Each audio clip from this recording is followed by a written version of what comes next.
Okay, here we are again. It's a hot day. The UK's had its hottest temperatures for years. It's like 30 plus, and it's just it is for me. Anything over 20, and I can't. 100. Anyway, I'm. It's cooling down now, and I'm at the front of the house, so it's a bit cooler. But I've been out for a bike ride, so I'm a bit shattered. Anyway, okay, so 87 now. I'm so glad I live in this place. I couldn't cope with those temperatures. Anyway, welcome to this session on thought forms. And as my usual method, I am doing a simultaneous broadcast here on Second Life and a recording for YouTube for those that couldn't make it, or those that are just, well, stumble on it at some point. So, if I'm looking down here, it's just because I'm typing away. And if I suddenly, like just now, about temperatures go off on something, that's because somebody's probably typed it here. But I'll try and relay things in sync so people know what's going on. So, thought forms. Well, I can't quite remember how I really got into working with them. It was certainly possibly in the mid-90s when I first started to explore, early to mid-90s when I first started to explore chaos magic, and these sort of came up in the conversation. And they sort of appealed to me, mainly because I'm a bit of a geek, and I'm, much to a lot of my parents' disdain when I was growing up, lots of little piles of bits of electronics scattered around my bedroom from things I've taken apart and not quite put back together. I've sort of got quite a, I wouldn't say a strong engineering background, but certainly interested in the sciences and how things work. So when I sort of found out that there's this kind of servitor, this creation that a magician can create at will and sort of program it to do things that are either difficult or risky for the magician to actually physically do, it sort of really perked a bit of interest there. It was sort of a programming is what I used to do a lot of. Now I'm more into operations, so I still like to tinker with a bit of code. And so this was a really sort of mashing things together to create something that just goes off, does something, and then comes back and reports. So I don't have many serious memories of things I'd explored along these lines. I possibly just did a few simple things. And, oh, we've got a new incoming. Okay, I'm just going to keep going. I'm sure she'll sort herself out. Hey, she's just rezzing up, so she probably ain't got, I see the voices on, so that's fine. Anyway, hello, Leah. Okay, she's just sorting herself out. Okay. Oh, right, typing. Yay, good. Better late than never. Okay, we've only just started, so not to worry. So, yes, my recollections of previous constructions, they are vague. I have kept a journal for most of my, well, pretty much most of my, you see, that's one, this is the latest one, almost finished, and it's, you know, that close to me, I could just get it out. So I've sort of kept a journal, and when I wrote my first book, I was quite surprised to find that I didn't actually have any worthwhile details on what I did and when. Now, the only one that I have of any consistency is a protective thought form that I used, which I still use, even, you know, nearly 30 years down the line. But we'll come back to that in a minute. So I explored these quite early on, and they were fascinating. So let's just go through what a thought form or servitor is. It's a projection of the magician's consciousness, akin to etheric projection, in that you're projecting your mind to another location, but in this case it's sort of semi-autonomous and not completely requiring your conscious effort on which to work. It is an automaton. It's self-contained. It will go off and do stuff. So the process, and we'll go through the whole process of creation of one afterwards.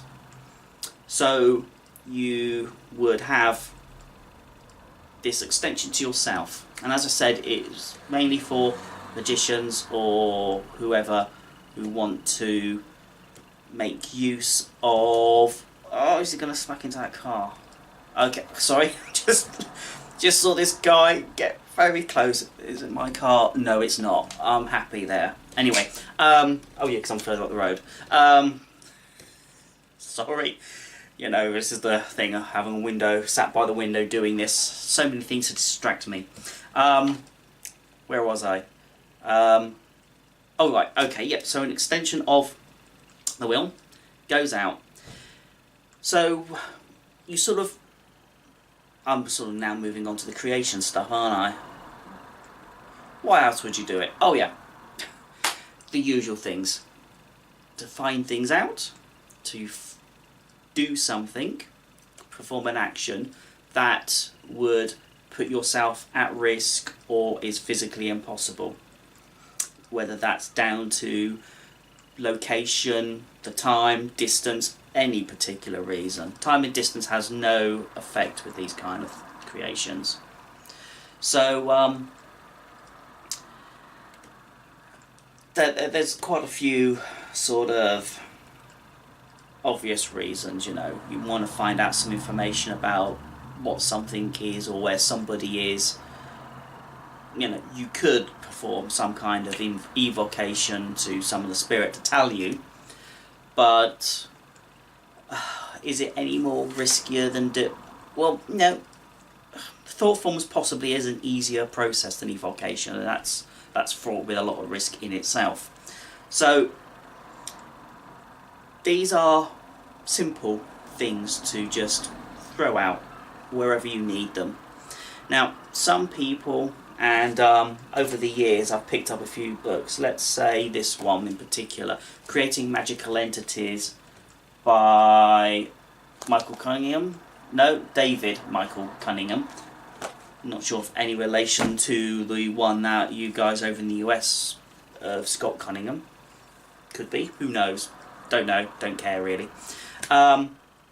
So in that particular book, there's a lot of discussion on group thought form use, and although I've been solitary all my life, the extension for a solitary practitioner is easier, in that the creation process, which is all born out of the creativity and imagination of the caster, obviously is a simpler process for a solitary practitioner, whereas with group work you're all going to be all different people, and so you need a consistent image with which to work.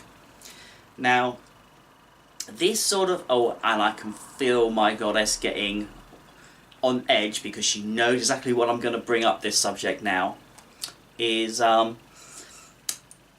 quite early on exploring thought forms and this whole concept of creating a force and then externalizing it and letting it loose, sort of prompted my thoughts on Well, is this what deity actually is? Are deities an extension of our consciousness? For example, you get a group of people with a concept of what a deity is, and you all fully believe that same set of images, that concepts, the whole construct of whatever this force happens to be, and more people join in, the externalization of this force grows, and therefore it becomes an entity within itself. Now, the whole concept within thought forms is that they are still a part of the caster, so that when you're done with them, you dispose of them. But if this group thought form has not been disposed of in a proper manner, this thing could just rampant and elevate up and become a slightly more potent force than independent of those that created it. Now, I view deity along that lines, as well as creator kind of deities. It depends on the constructs that I'm trying to work with at the time and the relationship with them for whatever it is I'm trying to do. So there's this thing within Comedicism of, with Christians they say man was created in God's image, but I picked up, and I'm sure it was within Comedicism, that the gods are created in man's image, which sort of reinforces this concept, that this thought I have, that deities are a construction of human, and which quite a lot of people say they are, in that we have sort of compartmentalized various social and emotional and environmental things and personified them in a particular image. I think it all perfectly works, but your mileage may vary, and you're free to take that. So, where was I going? Oh yeah, group thought forms. So, well, we may as well just kick in with the creation process, and I'm bound to wander off track again. Now, obviously you guys watching on YouTube aren't going to be able to interact directly, but if you have comments, leave them. I'm happy to discuss on YouTube, or however else you want to contact me, do so. Now, you guys here in Second Life, we can go off track. If you've got questions, just ask. Feel free. I'll relay them back for the YouTube lot so they don't just hear an answer and wonder what the question was. So, feel free to join in, because, I've got notes. They'll be on my website somewhere from previous versions of this, although I've just completely gone off track already, so who knows what state they are in relation to this one. But anyway, you can always read what I wanted actually originally intend to say, and there may be previous recordings that you can listen to as well, where I probably did talk about other things. Anyway, where are we? Oh yeah, creation process. Okay, so take the concept from a solitary practitioner, which I think most of us tend to be. You guys here, are you all solitary, or do you work in groups? Here in Second Life, probably mostly solitary, I would imagine. Most people tend to be. We'll go along that, then I'll sort of go into the group stuff. So, yeah, I think that's pretty much everybody, really. Solitary. Yay! Okay, so, the process. I've got a few others as well, books here as well. This one, in fact, oh no, that's Evocation. Why did I pick that one up?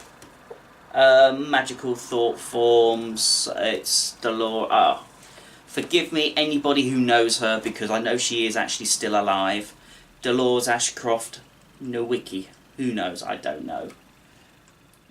You know, it's anyway. So let's calm down. Heat is getting to me. Okay, the creation for the solitary process. Now, this is where the geeky stuff comes in, because it requires planning. This is not a let's just knock this up in 5 minutes kind of process. Well, actually it can be, depends on how fast you want to work or what you want to get out of it. But anyway, so creation process is generally what, like any kind of spell in some ways, what is your objective? Now, let's say I want to find out whether a particular object is where I left it. Okay, this is a search and find thought form. Something I often need because I'm always losing stuff. Right, so we've got our objective of what we want to do. Now, we need to consider a number of aspects for the objective. Is roughly, do we know where it is? Okay, let's say I need to find something in the house. So, that's one of the constraints. I know roughly where it should be. It's, say, in the house somewhere. I know what it is I want, and I know where it is could be. It hasn't left that building, so that's enough. So, this is all about programming and design. So, I know what it needs to do. Now, do I need to create some kind of personification for this thing? Now, I'm of the view that a thought form, definitely for solitary practice, should be a once only event. Group, we'll come on to the group where this rule differs. But solitary, keep it simple, as always. Single use, limited objective. That way, little can go wrong. Anything more complicated, you introduce complexity and risk will probably go wrong. So, it depends on how successful you want this to be. So, I will then plan to say, let's say, I need some means of housing for it. Now, the house, it's just to create a physical representation of the thought form, and this is quite an important step. You could quite easily just project it out and just let it get on with it. But, as I said earlier about letting it come back and disposing of this energy that you've exposed to the external world in a controlled way is a very important aspect. Best way I found, and this Cunningham book here also mentions it, is to create some kind of housing for it to be in. A physical thing to represent, so that you have something physical, and the physical thing is very important for the disposal process, but at least something you can see and hold and represent this thought, this exposed energy that's somewhere. You could say it's a similar thing to say, and I don't like this because I've never experienced it, but the silver thread on a sort of an astral form. You know, you've got a physical physical body, and then you've got its spirit form and connected by thread. I don't really adhere to that, but it's a description of how I can sort of explain what this is. It's anchor to the physical world, and then you have this non-physical form that's actually going out there to do what it needs to do. So you then actually then start to create the ritual to create this thing. Now the housing, you could have, I would recommend something easily broken, because this is all part of the disposal process. So I tend to use wax, because I've usually got loads of wax around, and I like to use wax poppets and other sorts of things like this. And wax is easy to manipulate, and it's easy to destroy and turn into and reuse. We'll worry about the reusing stuff at another time, but you know, wax is easy. You know, if it's a stone, you're going to have a hard time come the disposal process of destruction. So you want something that's easily broken, as will become evident in a minute. So the ritual, well, it's pretty much any, you just make it up. The whole gist is that you are defining, as in, you know, saying, I create this energy, this thought form, and empower it to explore the house, to look for this item, and return to me its location.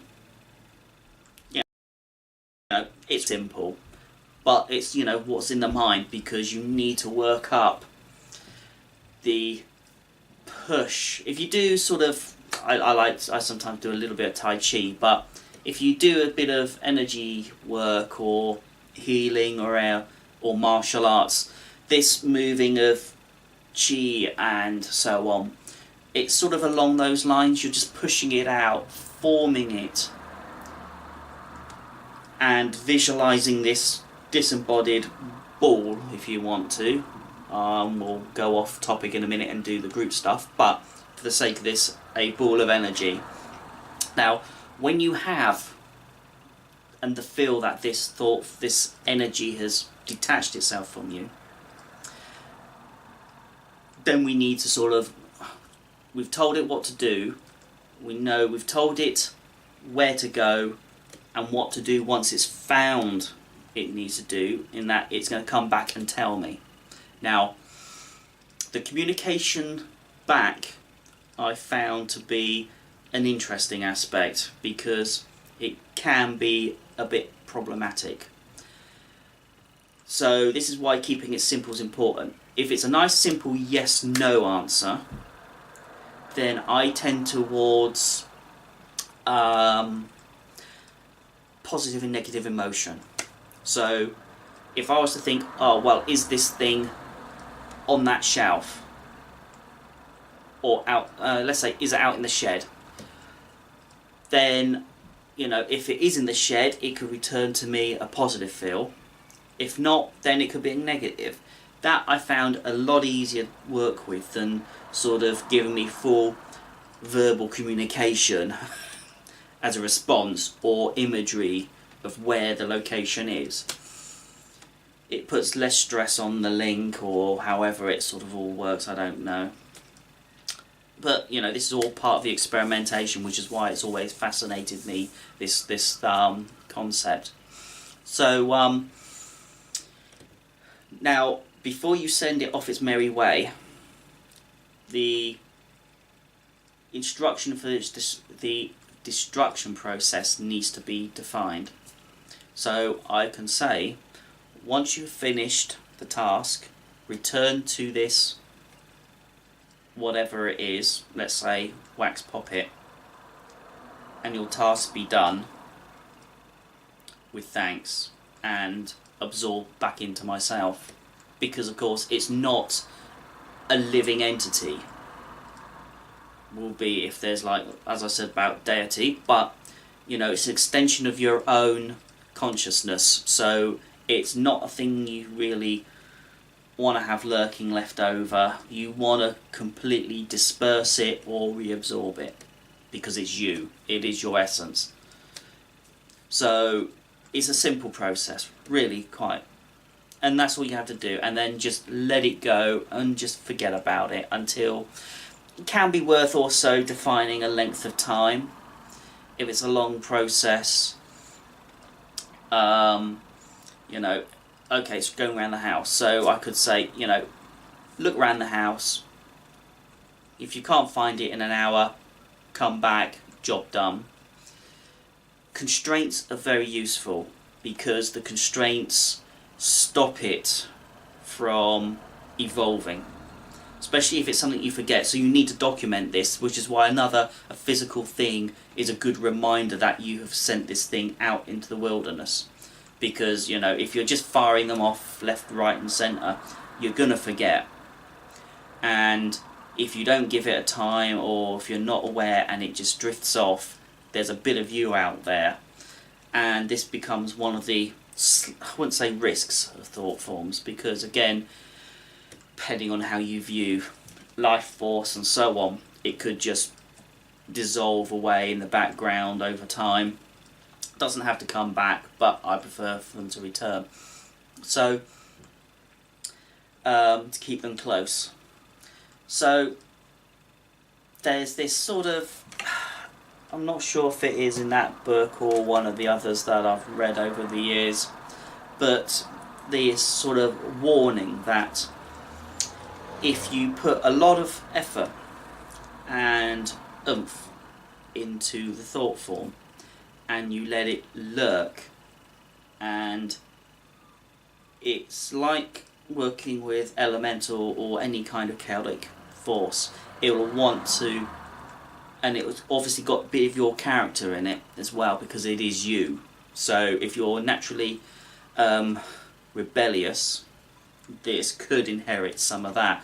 It could try to break away and become more self-aware, and it will then develop into this other life form, which is what I mentioned about earlier about the deity stuff. You need to keep them simple, short-term, back, gone, because you've got to tidy up after yourself.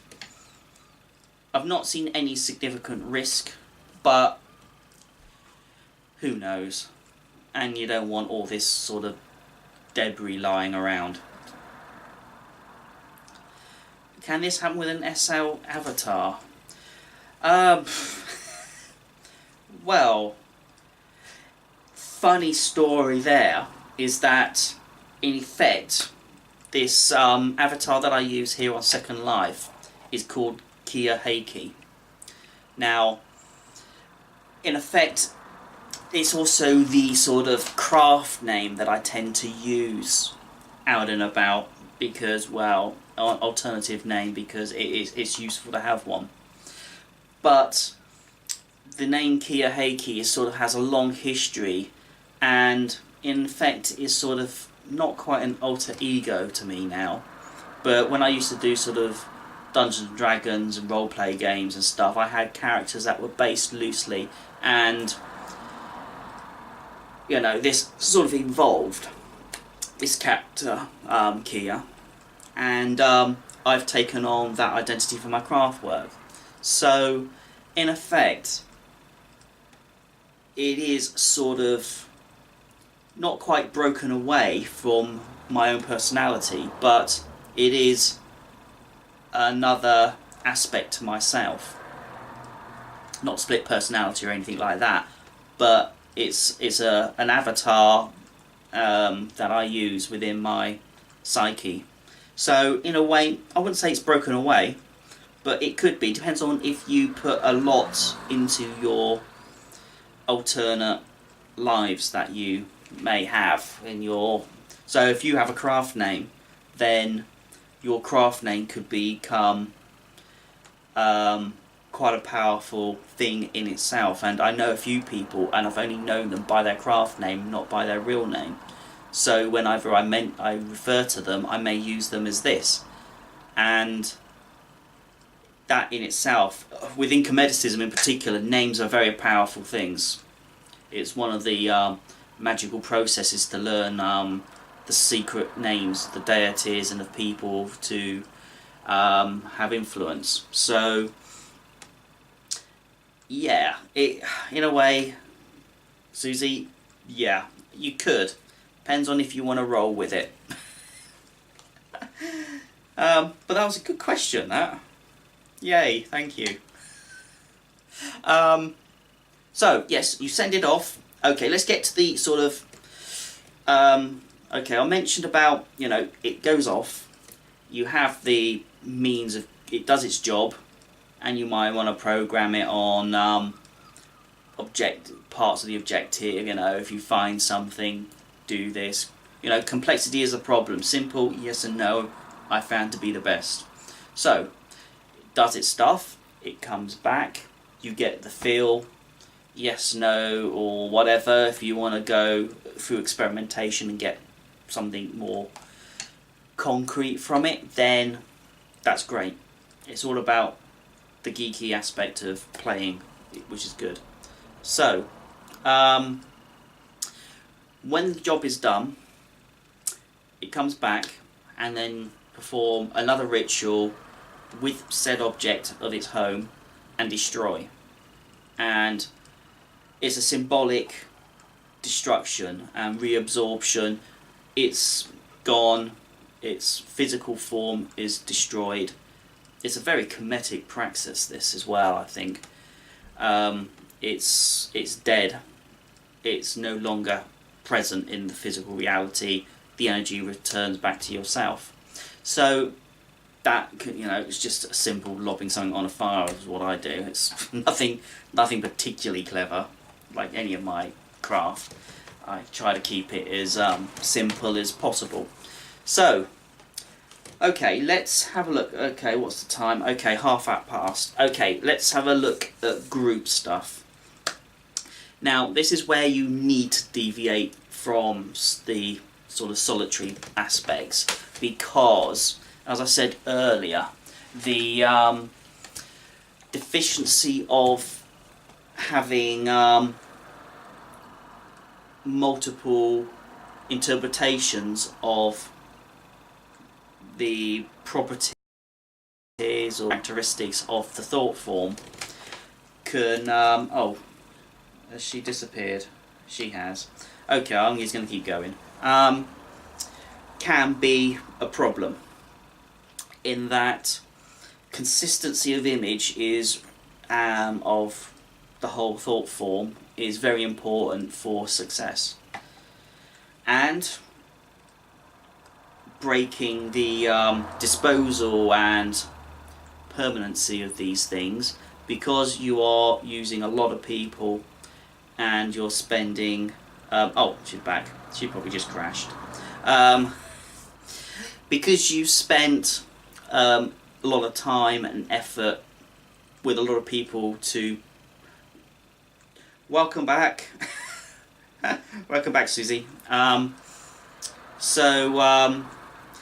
Seeing you've spent a lot of time sort of working on this, then, a single use could be a little bit of a wasted effort. So,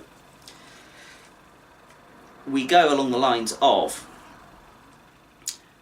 creating a slightly more complex description of the thought form, in that you, in some ways, and this Cunningham book also sort of suggests this, although I've not worked with group thought forms, being solitary and all that, and finding anybody actually who willing to actually have a go at this. So it's creating, actually it's a very good sort of role-playing geeky aspect to it, in that you create a character sheet describing this thought form.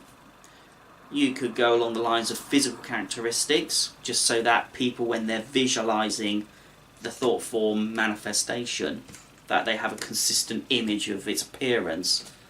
That, I think, would help. Any kind of mental projection does help with consistent imaging. So if everybody has the same image, the potency is certainly a lot stronger. So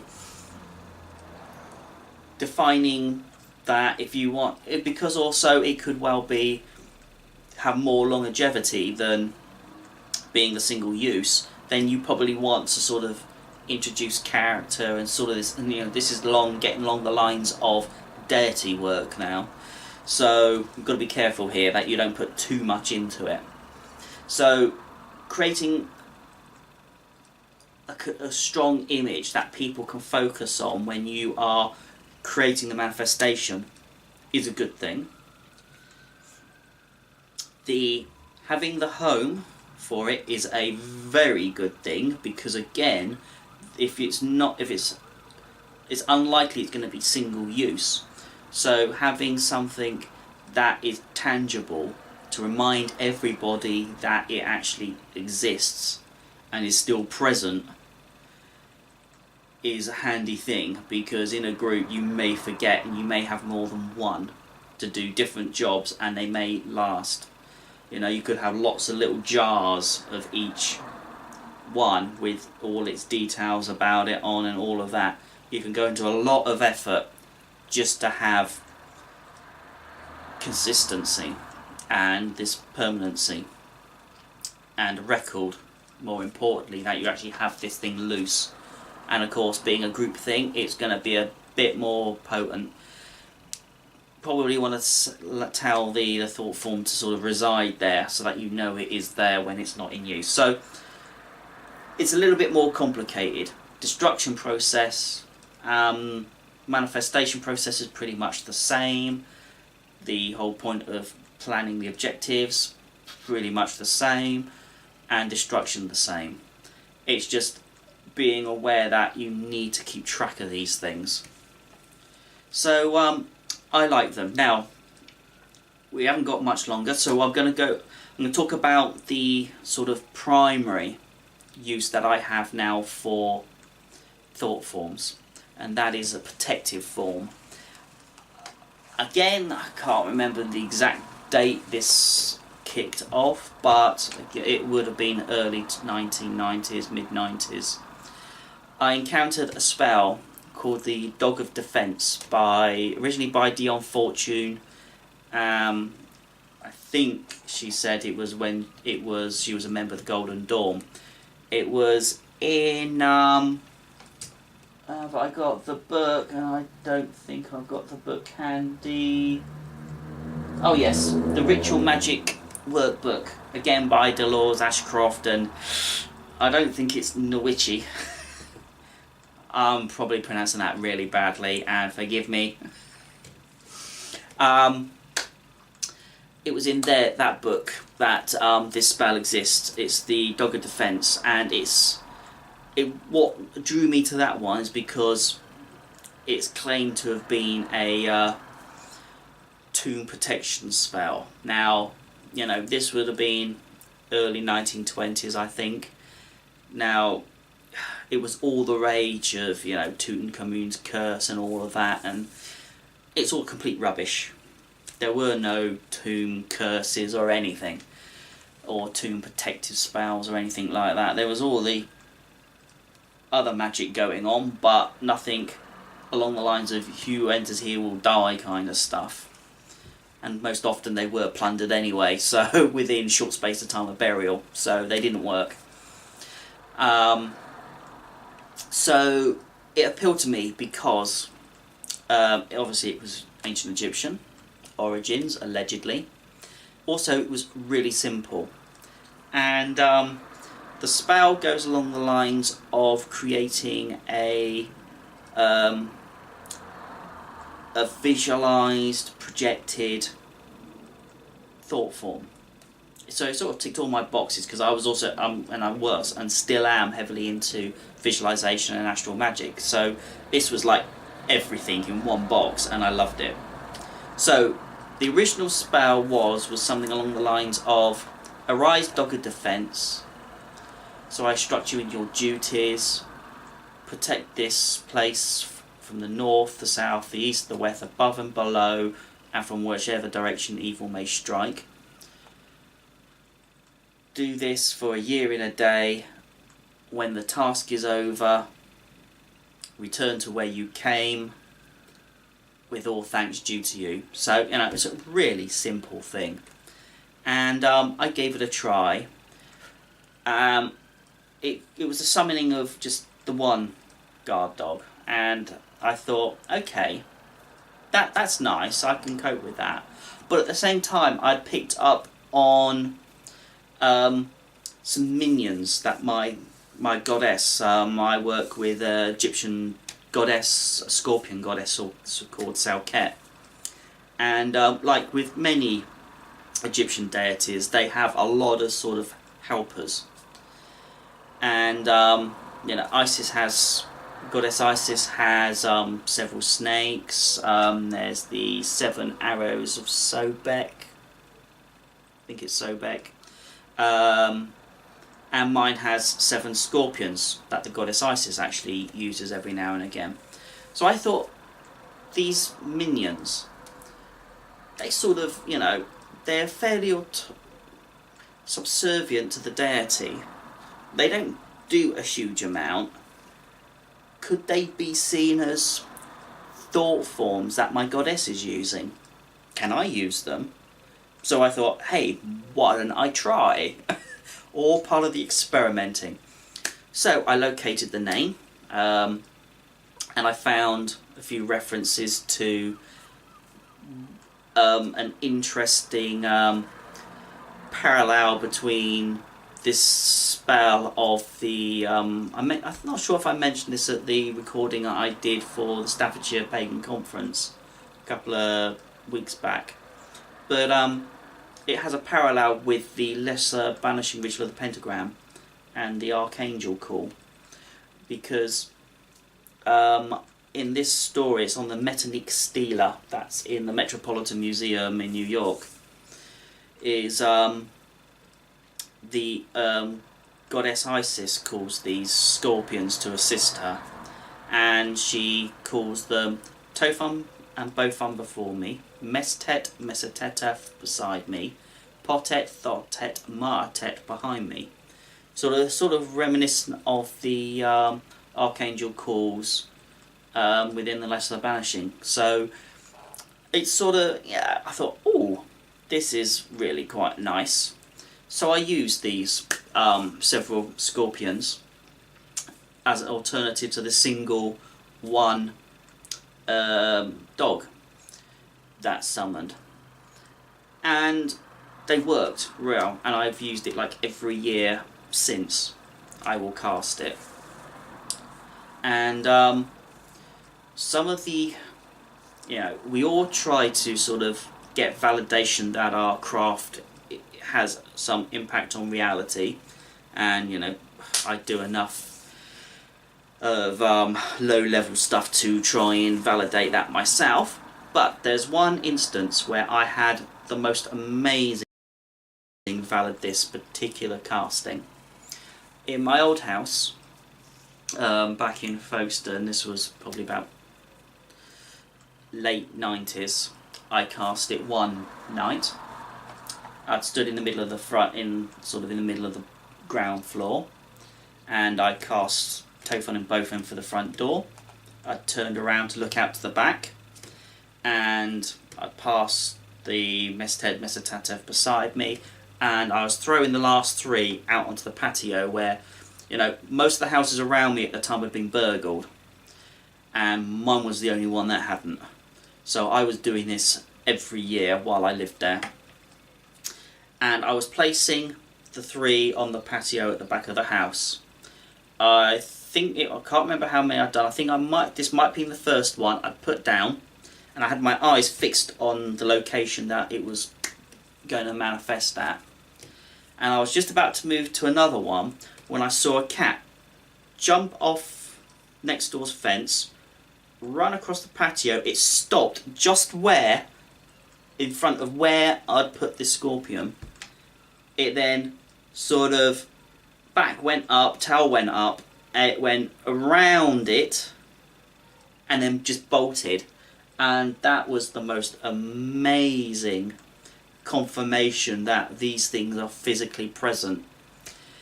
And, as I said, the house was never burgled. And I was quite grateful for that. So, depending on your path, I'm lucky. I have these ancient minions that are, big, beefy scorpions that are probably they were quite fearsome back then when the deities were using them according to the mythology. If you have any kind of spirits within your own path that you could possibly make use of, just remember that if they are a sort of not quite of the lower level like I was having, if they are sort of spirit and quite a unique thing, do remember, like any form of evocation, that spirits do not like to be bound to a task. This is another way, and this was, Dion did mention this specifically within this setting up this spell, in that definitely make sure you put a time limit, because I'm sure it was she wrote it in there, or I definitely picked this up from previous things when I used to do like binding spells and so on for spirit, is that do not put an open-ended, just say don't guard this spot forevermore, because they really don't like that, and they will fight and they will fight and try to subvert what it is you're trying to do. So short term and be grateful. So there's a bit of a mixture between sort of thought form creations from yourself and part of evocation, but they do work, and they work really well. So it's all about the experimenting as usual. So I think we're coming to the end of this one. Any guys here in Second Life got any questions that I can throw through onto the YouTube stuff? If not, then I will wind up and we got a question.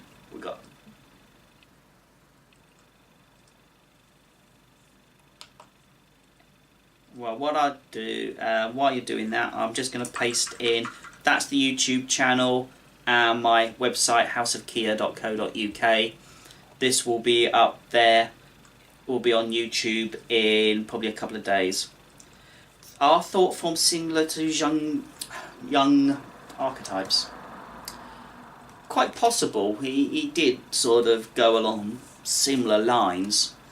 For example, and for some aspects, certainly within, it's not very common within sort of other pagan paths, or pagan paths at all, but my explorations into chaos magic, there's certain aspects of making use of archetypes that are from popular fiction as well. Superheroes, anything that's got a strong set of images, that, cause it's all about creating a thing external to yourself. Okay, there's going to be some aspects of your own personality flowing in, because it is still essentially you, but to create something external which is different,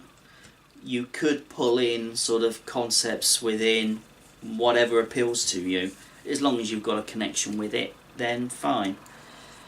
But yeah, as far as your archetype stuff goes, I think it's probably similar.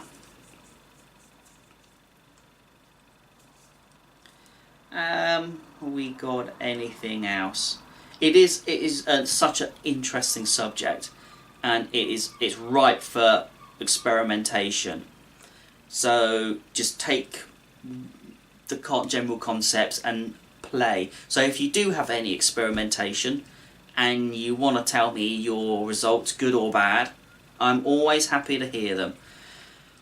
And I think I will probably wrap up now, so I can get this one up onto YouTube. So thank you for you guys here on Second Life. You guys rock, as always.